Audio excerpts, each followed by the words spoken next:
All right. Hello, everyone. Welcome to Pen to Paper. I have Tom Vater here with me to speak to us about his work, Kolkata Noir, which is his latest crime fiction novel. Also, he is an Asian-based writer, so he is in Thailand right now, 12 hours ahead of me. So it is evening here, morning for him. Thank you so much, Tom, for coming to speak with me about your work and just tell us about your writing journeys in general. Good morning, Leah. It's lovely to talk to you. Thank you very much for inviting me. And I'm happy to answer your questions. So, it's a wonderful morning in Bangkok. It's a blue sky. The birds outside the house are twirbling away. And I'm sitting in my office. And let's go. Yes, let's go. All right. So the first thing I actually wanted to ask you, I was looking at your Instagram and I'm following you on Instagram. And there's one thing that you wrote that really captured my attention. You wrote, quite possibly, there's not enough awe in our lives. And then you went on to explain what you were seeing in this picture. And it was a beautiful picture. It was the one where you had the sheep and they were painted pink. Hey, Noah. Thank you so much for coming. It's great to have you here. This is Noah. He's a great friend of mine. And so the sheep are painted pink and there's just a beautiful scenery in front of you. How do you bring yourself to surrender to awe in your life? And when you do you find that your writing is more prolific, both in word count and the spirit that you write in?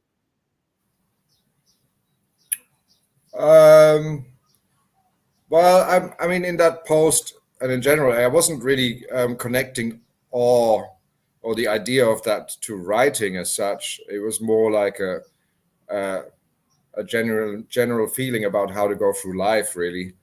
In that I find because we're so connected to the internet these days, and it's become such a huge part of our lives through social media and emails and everything else, and we spend such an incredible amount of time online, most of us, including myself.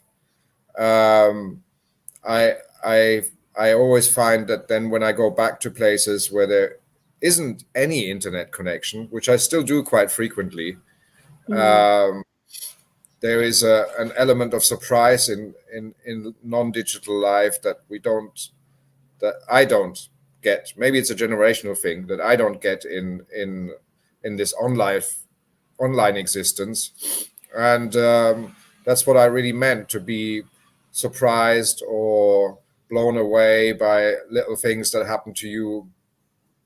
Could be on the street, or I mean, for me, I was particularly referring to being somewhere outside of cities in a natural environment, and maybe sitting on a beach and an eagle goes past or something, and it's something that you don't plan for. It just happens to you, and that's when I think there is that's where the element of awe comes into our lives. Yes, I agree. Do you find that you say you're at your office right now, Yes. but you like to go out of your office, perhaps for Yes. inspiration? How often do you feel that you need to take a break from your chair, your desk, and go out into that space of awe? Well, to some degree, that's kind of determined by my job, but I should definitely say that with the advent of the COVID pandemic, for all of us, I assume for you and for any listeners, life has changed quite a bit.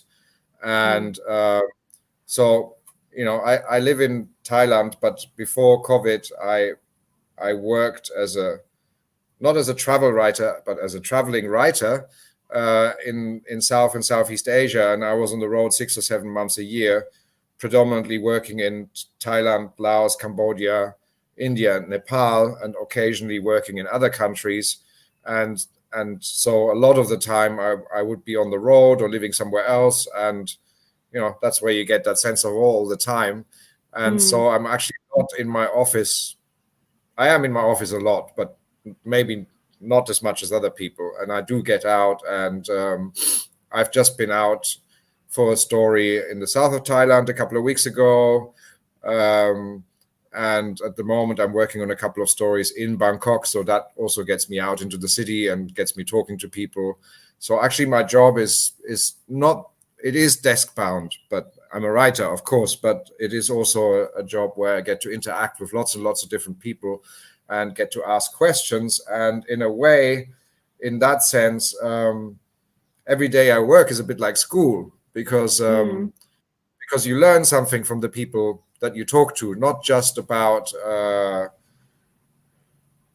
the story, but you learn something about the people as well when you interact with a wide variety of people from different backgrounds. And that in itself also gives you a sense of awe, because, you know, people can be awesome. And oh, by the way, I'm not a Buddhist. Someone's asking if I'm a Buddhist. No, I'm not a Buddhist. I'm a territorial agnostic and an agnostic in general.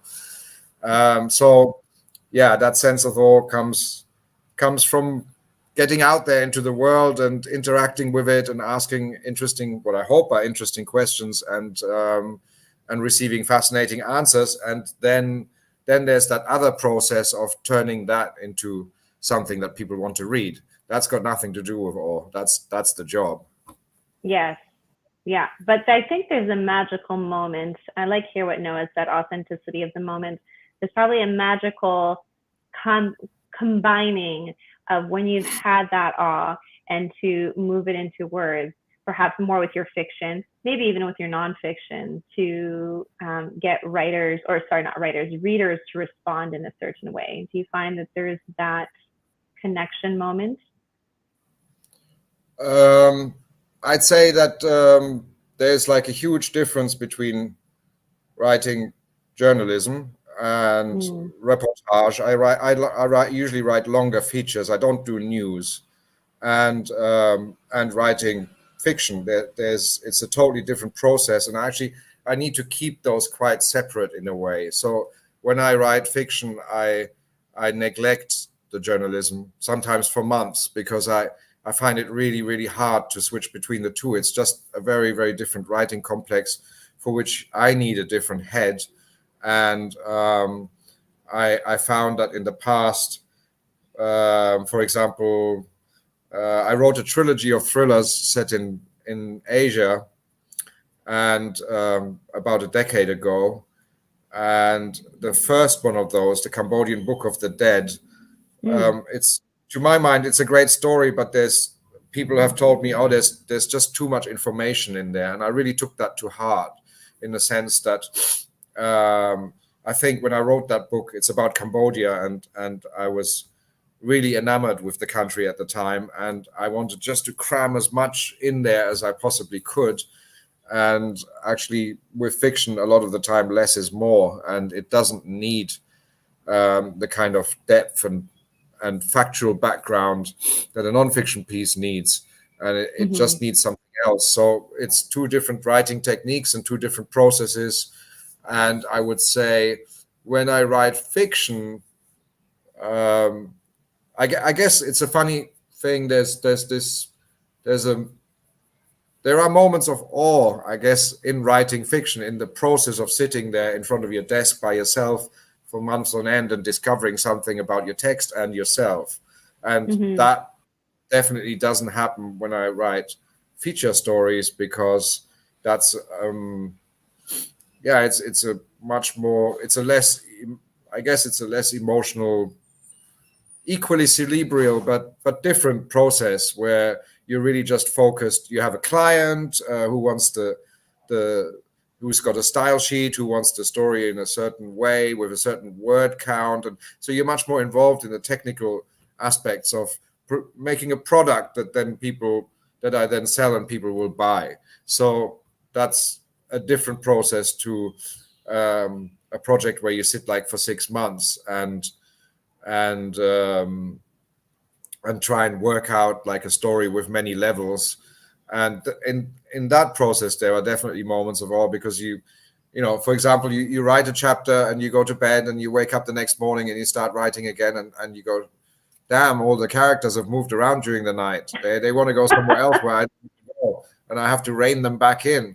And so there's this, you start living with these fictional people in your head for months on end. And that takes you in your mind to a really different place than what happens when I write journalism. That's not to say I'm not being judgmental. It's just two different techniques and two different skills. And as I said, I'm a guy who has to keep these things quite separate in order to be able to produce a good product in either discipline. Yes, that makes a lot of sense. Here, Margaret here, she's saying that she's never heard of it, territorial agnostic, and you've stumped Google. So do you want to expand a little bit by territorial agnostic? Well, I can say it really simply. Okay, with everything changed with the COVID pandemic, but prior to that, I think for the 25 years before that, I wasn't anywhere for more than 3 months. So I have a very nomadic lifestyle, and I have, prior to COVID, I had certain places where I would go again and again because I felt they were great for work, or they were like offering some sort of respite, or because they were really fascinating. And I mean, Calcutta being a good case in point, I've been going there since 1995 again and again, and it took me 25 years to make a story out of that experience. So there's a lot of lingering stuff where I go back and back. I like going back to some places again and again to see how they change over decades. How life changes in places, not always for the better, I should say, but that's the world we live in. But I really like observing that process, and I think it furthers my understanding of a place and time and the people who live there, and gives me more levels to play with, rather than if I just go to a place once. That's also an amazing experience to go somewhere once for the first time. I went to Lisbon with friends last year for the very first time. I'd never been to Portugal, and it was an incredible experience because everything was fresh and new, and I didn't understand the language. I didn't understand anything. I had to kind of start from scratch. But usually for my work, as I said, I tend to go to the same 6-7 countries again and again because my stories require depth, and if you go back again and again, then it's easier to form a more complete picture, so to speak. Yes, and you see different layers perhaps over years and time, as you said, everything changes, and so things are different. That's right. But being a territorial agnostic simply means I have a base here, but I move around a lot, and I'm very comfortable with being on the road. I've been on the road all my adult life, all my professional life, so I'm very comfortable with that, and I love it. And it's different from what most people do, but let's see what happens now in the coming years. At the moment, it's very, very difficult to travel. I'm sure where you are, and here in the region in Southeast Asia and in South Asia, it's also still difficult because you leave one country and then maybe quarantine comes back in, and so it's not the time. And the last 2 years I've been pretty stationary, but I hope to return to my state of being a territorial agnostic as soon as it's possible. But if I don't, it's also, I mean, the COVID has taught me to slow down a bit, so that's also good. I think it's taught everybody to slow down and kind of reassess our priorities for life, and perhaps even help us see more awe in our lives and how that can benefit us overall. So Noah says here he really likes what you're saying. Interesting to explore growth through writing, for sure. He also has another question here. Do you engage in anything that may be termed spiritual practice? And then he says here, one extreme, maybe meditation, and then they're giving to someone in need, or a flower to a temple. Do you engage in any of these kinds of practices? No. Okay. No, I'm not. No, I mean, I've lived in Asia for almost 30 years, but no, I was an agnostic when I left Europe, and nothing I've seen here has changed my mind. Okay, so hardcore agnostic it is. All right, Yeah, so my next, oh, go ahead. Yeah, I mean, I suppose I like to have a busy mind. Hmm. And so, now this will sound like extreme prejudice to people, as to some people, I suppose, but I like to, yeah, I enjoy the fact that my brain is overactive. Most of the time, that's, I'm disciplined enough to keep it under control. And so I don't feel the need to, to meditate or to let all that much silence into my brain. I like the fact that it's convoluted and complicated, and I draw a lot of material out of that. And Mm-hmm. perhaps for me as a person, it might be better um, if I was a little bit more passive, I guess, or quiet in my brain. But for me as a writer, I don't think so. I'm fine as it is. Okay. Okay. So I would love to know, and I think maybe, oh, actually, you know what? Before I'm going to ask my question, I want to give deference for sure to our viewers. Margaret here has a question. She has a quick glance, shows Tom titles have the words noir, dead, ghost, and devil. Is there a theme for a particular reason? Well, I write gritty crime fiction, so noir is just an umbrella word for a particular style of crime fiction, and I, illuminate in my stories. I illuminate the darker sides of what's going on inside people, and also I look at, certainly in the Southeast Asia trilogy, I look at dark parts of contemporary history. So that's where that comes from. But yeah, the stuff I Okay. write is gritty and sometimes dystopian, but it always engages critically with both the characters and their cultural whatever background. And I think that's why those descriptions come across like that. I don't write Mm-hmm. about happy flower skies, and bunny No. rabbits jumping in fields and singing songs together. Though that might be an option for the future. Who knows? Yes. Well, as I said, Kolkata Noir is definitely not like that. We'll definitely get into that soon. But wanted to ask you, what was your journey, your decisions that led you to be an Asian-based writer and to live this lifestyle that seems to really complement the way your brain works?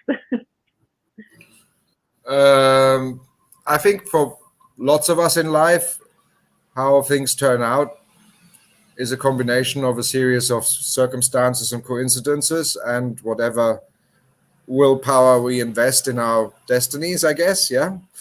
Mm-hmm. So for me, I always liked being on the road. I was a kind of amateur musician for a while when I was younger, and I had the opportunity to tour around Europe with a bunch of bands when I was young, and I really liked that.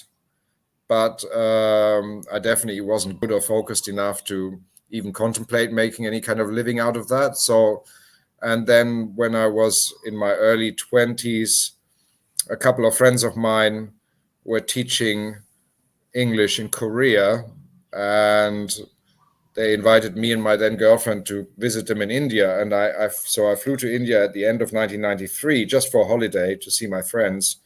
And I remember distinctly landing in Delhi airport, Indira Gandhi airport in Delhi, in the middle of the night in the winter. It was freezing cold. And I was walking down the stairs down through the immigration and into the arrivals hall. And, I was in my early 20s flying to a country I knew not all that much about. I mean, I'd read loads of books about it, but in a real sense. And Mm-hmm. when I walked into that arrivals hall, there was just this cacophony of sights and smells that I remember. This combination, this incredible combination. I mean, I remember very distinctly the smells, the incense, the cigarettes, the beadies, the sweat, the urine, the Nescafe, the pan that people chew on, etc., etc. And that, I don't know, that, and I was looking at these thousands of people milling around in the arrivals hall, and I had this epiphany, and I thought, okay, I'm never going to go back to where I come from. This is it. I want to stay here, and I want to make something out of this. And I want to engage with this properly.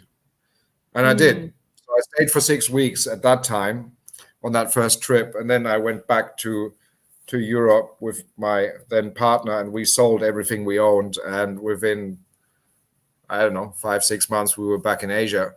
And then I stayed for a couple of years. And then I started trying to figure out, well, now that I'm here, how...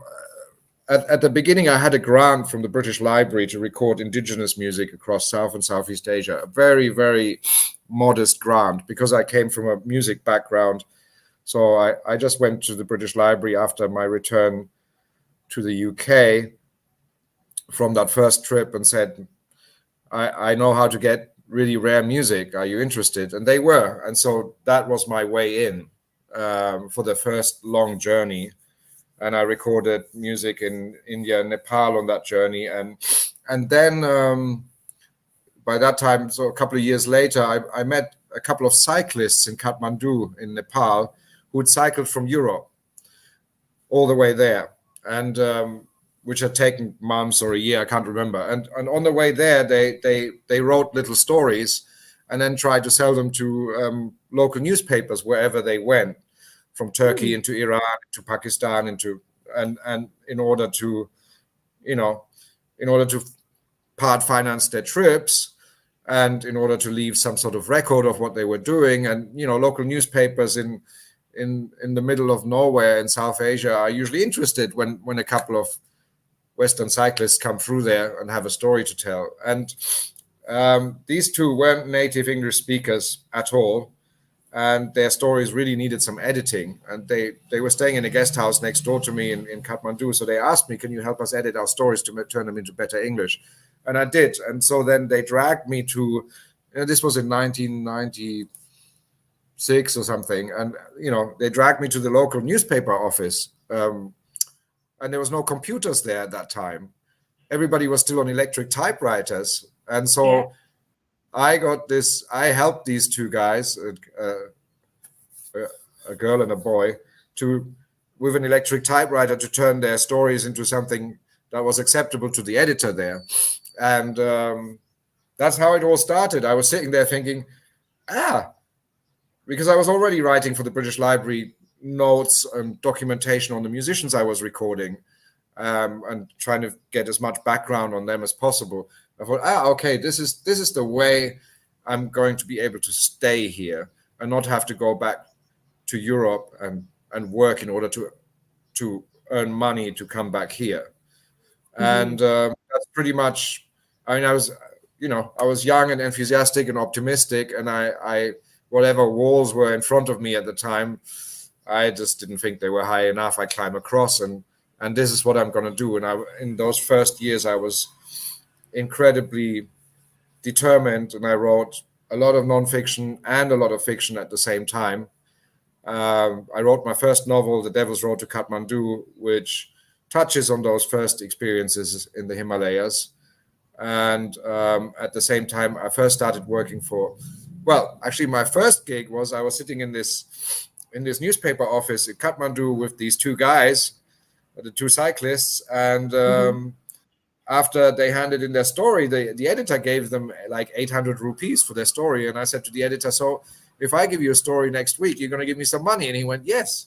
What have you got? Oh. And I said, I know something about Nepali music because I'm here for the British Library, and I've already been in touch with lots of Nepali traditional musicians. And why don't I write something from a foreigner's point of view about your music? And he went, yeah.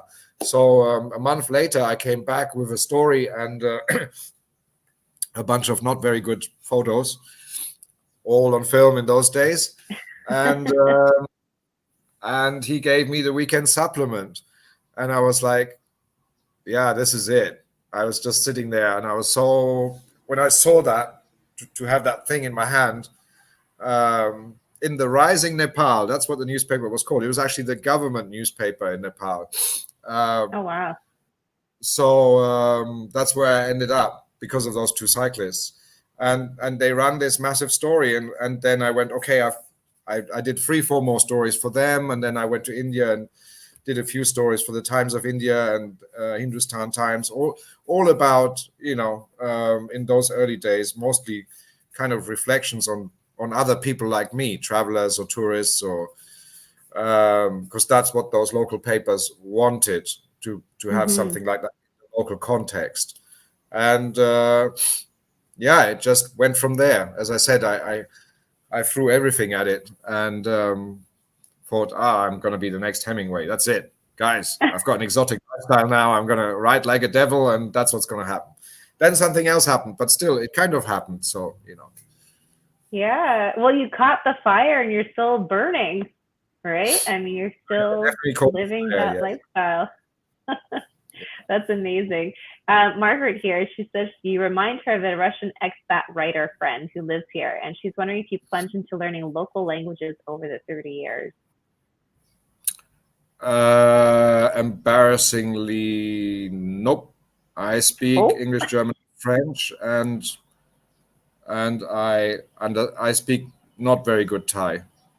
I kind of,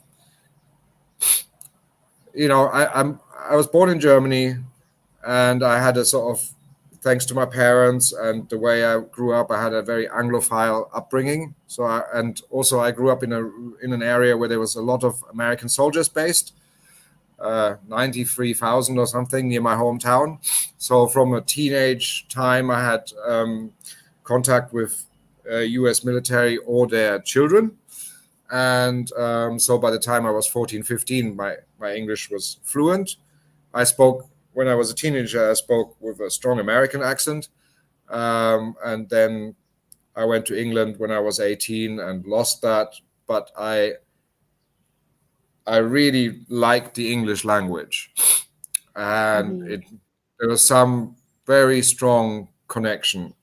And I wanted to learn English to the point where I could write good prose. And it's one thing speaking workable English.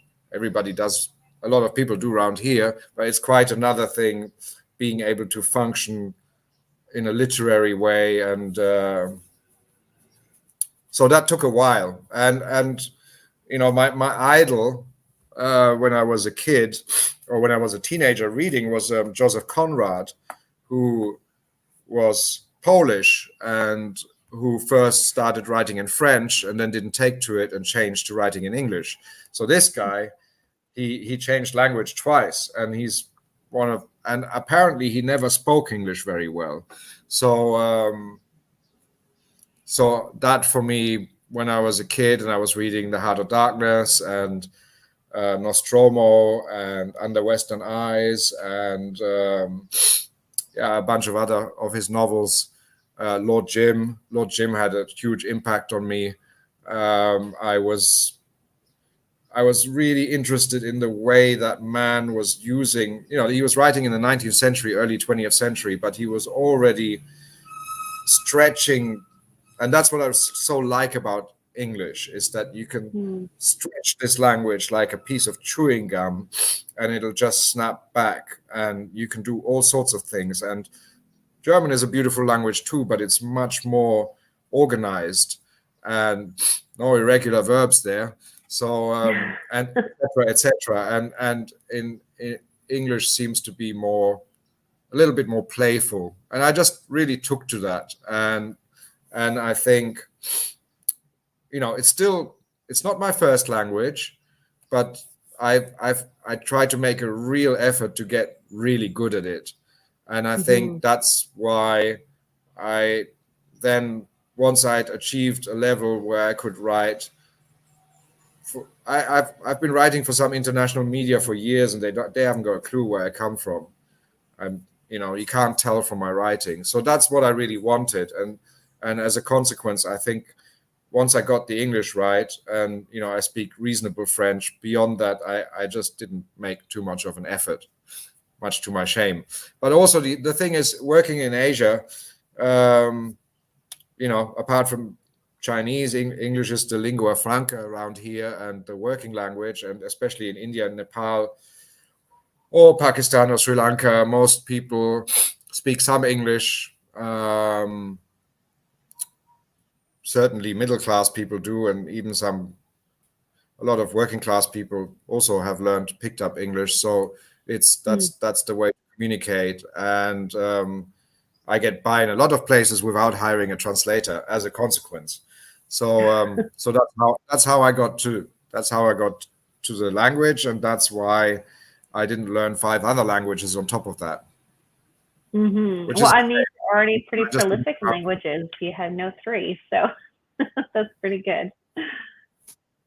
3.5, yes. 3.5, yes, that's right. I get what you're saying about the German language, because I actually, well, I'm only using Duolingo, but I've been doing it for a couple of years, just learning it slowly, and I could definitely tell that rigidity. So it's very interesting. Let's talk about Kolkata Noir. I want to get to that. It's a love story and crime fiction. It was just one of the most interesting blends I've ever read, because you wouldn't necessarily think that they go together, but you did it so seamlessly in this book. And the way that you were describing when you first arrived in India, New Delhi, or Delhi, the airport there, and you were describing the cacophony of sounds and the sights, I definitely felt that in your book. I felt I was being transported to India. You just mastered that with the English language, just bringing your reader there. So, and also the novel is 3 small novellas put together in one. What made you decide to go that route? It's just so unique. I've never seen or read that before. Oh God, that was like a series of coincidences, I suppose. So what happened was that I was selected for the Indo-European art residency in Calcutta, which is organized by the Goethe Institute, which is the German cultural arm, and the British Council, and the Alliance Française, the equivalents for the French and the British, and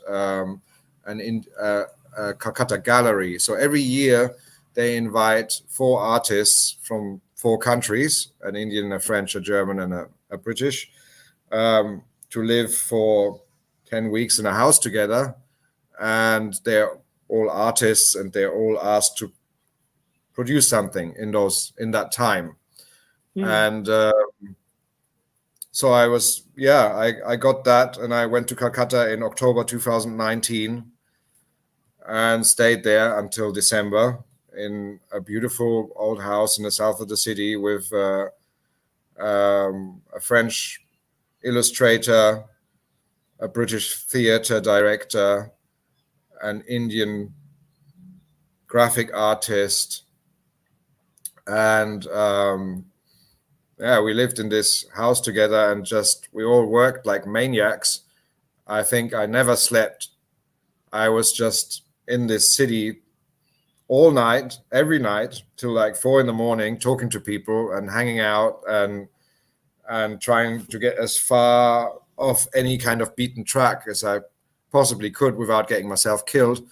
And then in the daytime, feverishly writing this down. And I first thought, okay, I need to test. I mean, I'd been to India loads before. I'd spent more than 2 years in India by that time. But India is it's a complicated society and with an incredibly rich history and complicated, convoluted politics. And so I knew something, but I wanted to get very close to this city.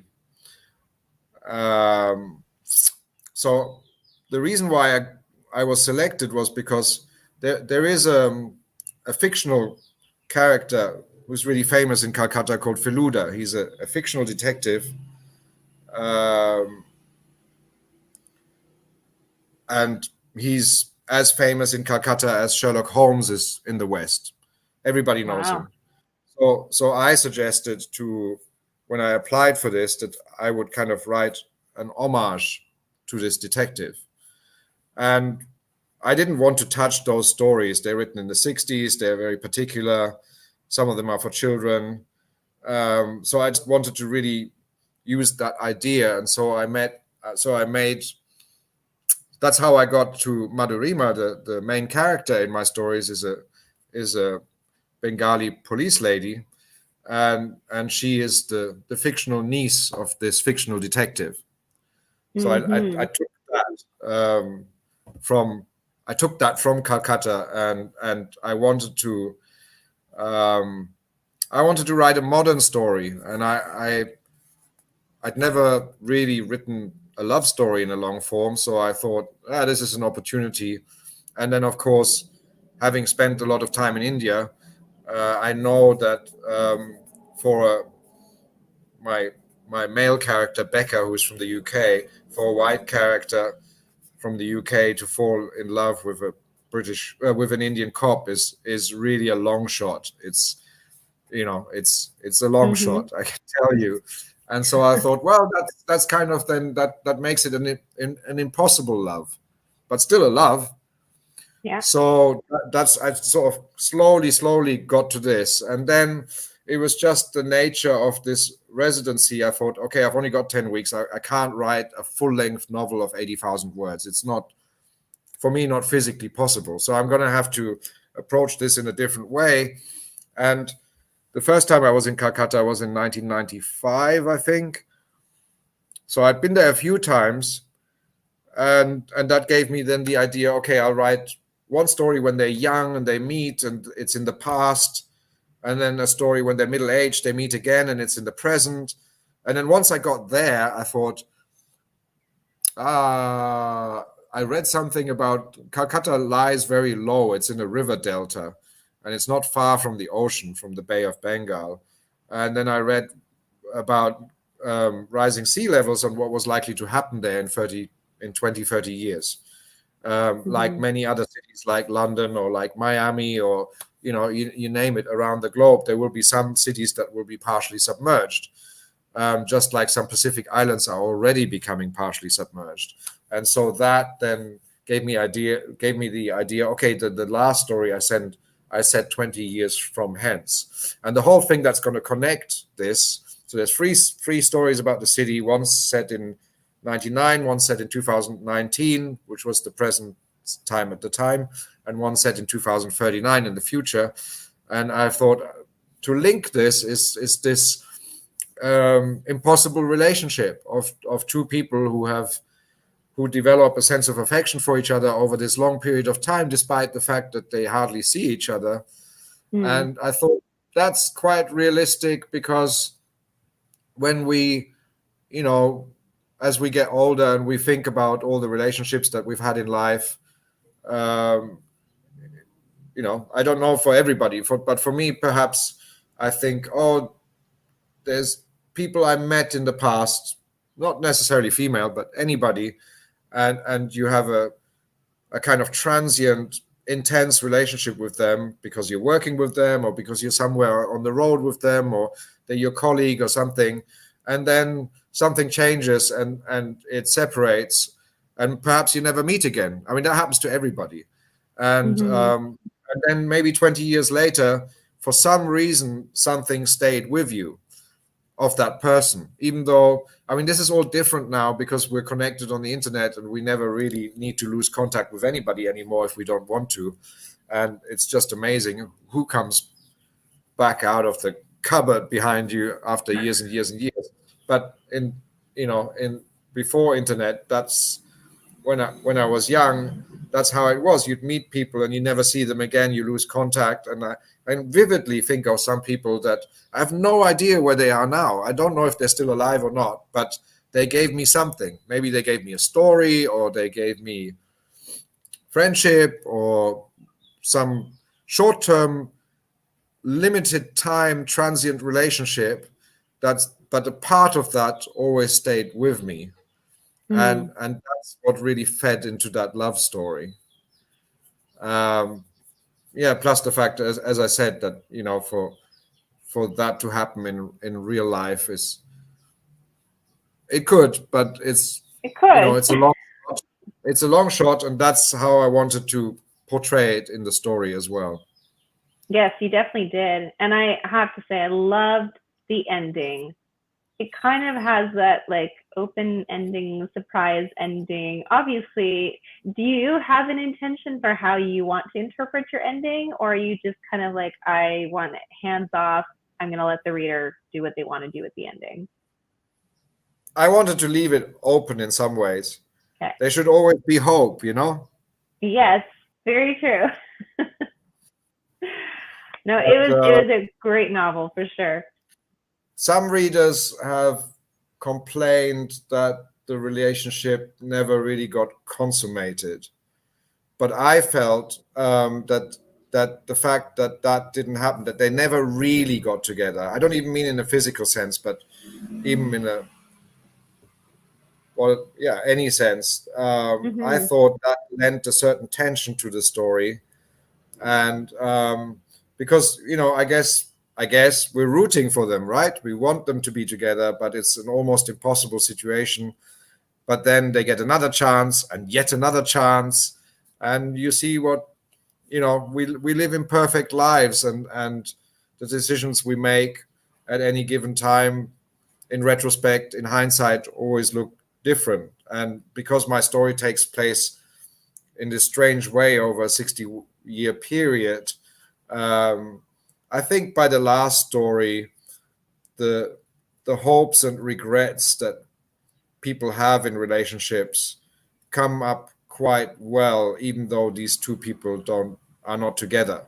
But in their minds, certainly in the last story, they are together, and Yes. And for me that was enough, and I didn't have the feeling that I wanted them to ride off into the sunset at the end of the story together. That seemed cheesy. Yeah, I don't think it would have worked with the crime fiction aspect to it. And actually, it was interesting. Yeah. Margaret, who's been in the chat here, I did an author panel on her channel recently, and it was with other romance writers and historical fiction writers, and we were discussing how people who perhaps read romance as their main fare of genre of books, that's what they expect. They expect the happy ever after, and they don't like bittersweet. So perhaps readers who were maybe drawn to your story because it's a love story, and yet they didn't quite get what they were expecting. And it could just be that was the type of reader that you were getting, and they just didn't get it. So I'm just perhaps. going to, I just realized my computer has not been on this whole time, and I'm gonna die. So there, it's all good. Yeah, so it's interesting how, but it works. I think it works very well with the crime fiction genre. It just sets the tone and ended it perfectly, I found. So, yeah, and I think there are other literary examples where this kind of impossible love develops and remains impossible. Yeah. I'm trying to think of one now.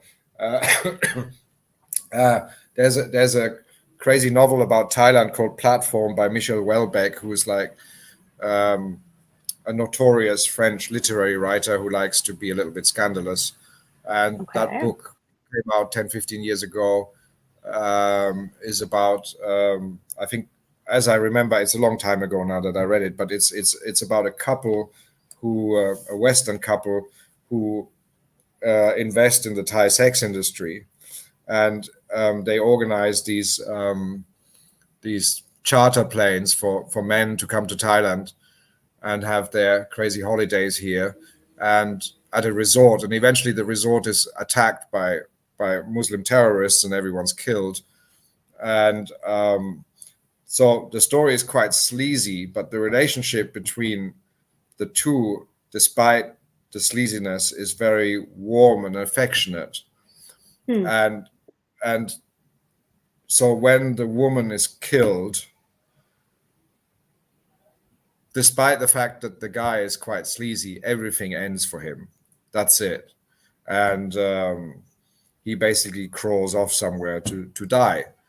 And I like that because it was, for some people it's a difficult book to read because of the content, and the content is very distracting from this love story. But at the end, I don't know if the author intended it that way, but at the end, that's the thing that, yeah, I'm sure he did. That's what shone through at the end is that no matter what you do in life, that when love becomes impossible, then you're really stumped. And for the character in that story, that was just the end for him. Okay. So I'm just saying there are other literary examples where people have done that kind of thing. And I don't know, there's something. We live in a world of instant gratification, right? So, yes. and with social media, etc., even more so.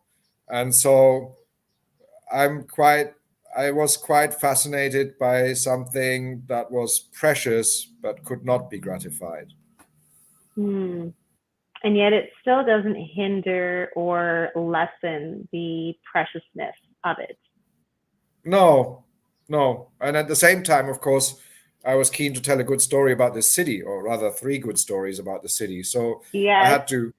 I had to balance these different impulses. I didn't want to just write a love story. I wanted to use this strange relationship between this police lady and this British guy as I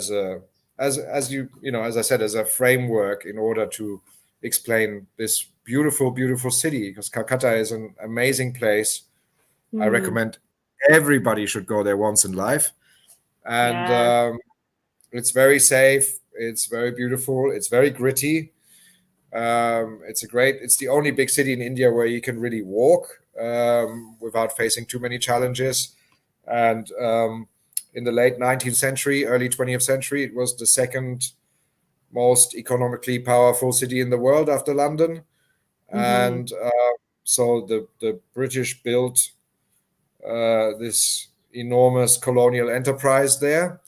And then after independence in 1948, nothing much happened there, and no big investment flowed into the city for many years. So the remnants of that colonial age, the physical remnants anyway, they stayed, and they're still there today. So there are hundreds of buildings from that era. And so I can't think, even for a European, I grew up in kind of historical cities, but I can't think of one that is still so visually homogeneous in a way. And that's what really attracted me. And of course, times are changing, and in another 10 years, that Calcutta probably won't exist anymore. But it was there when I was there 3 years ago, and I really fell in love with it again. So it's also it's a love story between these two people, but for me personally, it was also a love story between me and the city. And I can definitely tell that in your writing, just as I said, again, your descriptions, and I could feel the love in your words toward the city and toward the integrity of the story you were telling. That's great. Do you have a favorite one? Because you have 3, and they're both, all 3 are very different, have different ambiance to them. Do you have a favorite story within Kolkata Noir?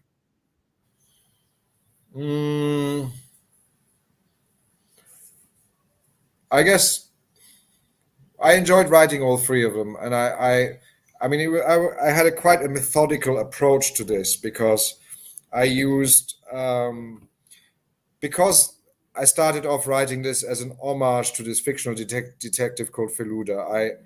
I wanted there to be another level in the stories, where I'm not just telling the story, but I'm also playing a kind of literary game. So the first story, so basically the plots for these stories I loosely lifted from other sources.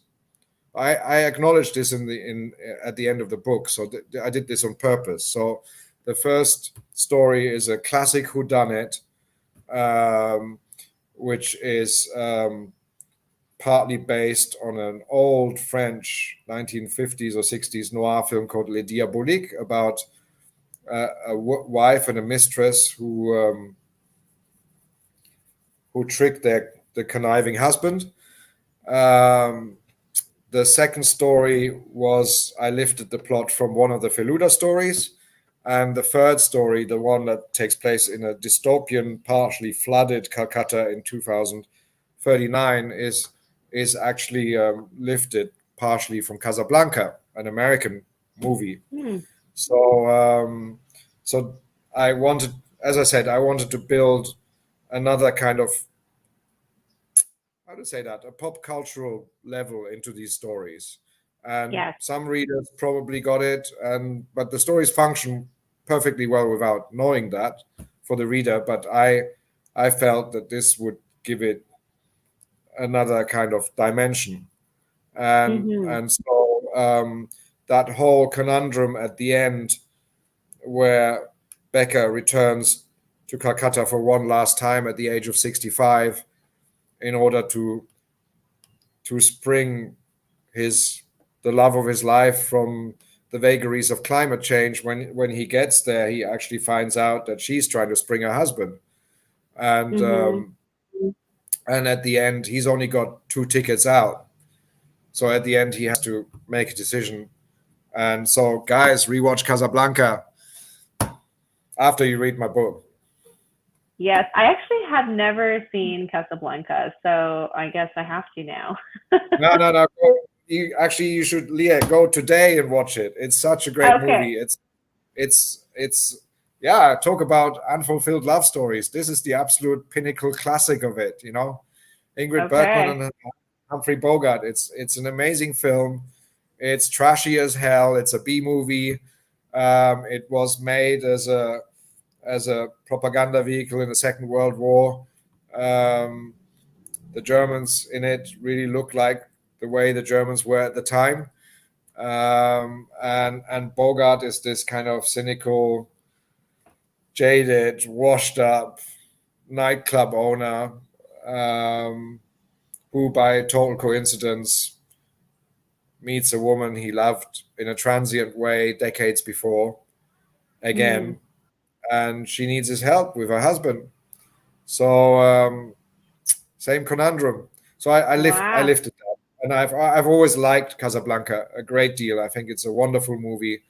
It's got many of my favorite actors in it. The story is, yeah, it's just amazing. It's wonderful, and it's got a wonderful ending as well. And all of that fed a little bit into that last story, and then I linked it with the current political challenges in India, the communal violence that's going on there in the last few years, where the Hindu majority is really beating on the Muslim minority, and this is getting worse and worse. So, you know, they say science fiction, good science fiction always addresses challenges and problems we have in the present. We use the future to illustrate a point about what's happening right now.